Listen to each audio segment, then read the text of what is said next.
तर तिकडे हिंगोलीमध्ये डिझेलच्या तुटवड्यामुळे शेतकरी आता हैराण झालेत। भर उन्हामध्ये पेट्रोल पंपावर लांबच लांब रांगा लागल्यात। खरीप मशागतीसाठी डिझेल मिळत नसल्याने आता एक संकट उभं ठाकलंय। हिंगोलीच्या वसमत शहरातल्या नायरा पंपावर शेतकऱ्यांना डिझेल घेण्यासाठी तासनतास भर उन्हात उभं राहावं लागतंय। पेट्रोल पंपावरून याचा आढावा घेतलाय आमचे प्रतिनिधी श्रीधर वाळवंटी यांनी।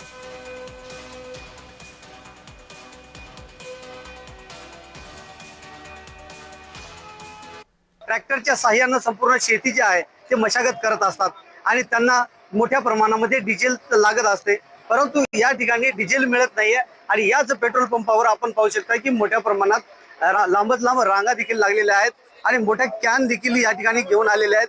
संपूर्ण जिल्हाभरामधील पेट्रोल पंपावर अशा शेतकऱ्यांनी ज्या रांगा लावलेल्या आहेत आणि यांना पेट्रोल कधी मिळणार आहे हे देखील पाहावं लागणार आहे, डिझेल कधी मिळणार आहे हे देखील पाहावं लागणार आहे।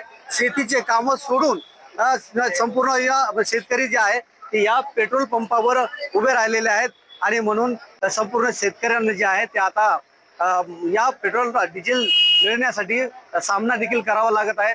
म्हणून प्रशासनानं या शेतकऱ्यांची व्यथा जाणून घेण्यासाठी या ठिकाणी मोठ्या प्रमाणात जे डिझेल लागत आहे तर त्यांची व्यवस्था करावी अशी देखील मागणी या शेतकऱ्यांकडून होत आहे। श्रीधर वाळवंटे, जय महाराष्ट्र न्यूज, वसमत, हिंगोली।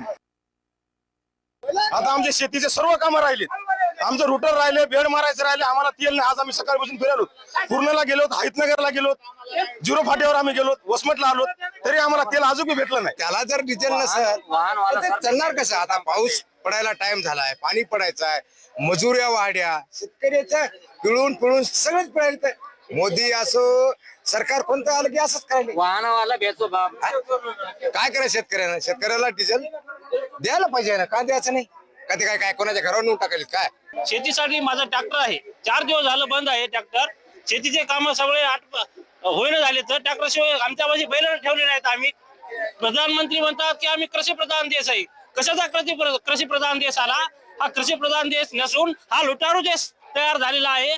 कारण हा माफिया, सगळा माफिया, डिझेल असो, आमच्या शेतीचा माल असो, सगळा माफिया खात आहेत।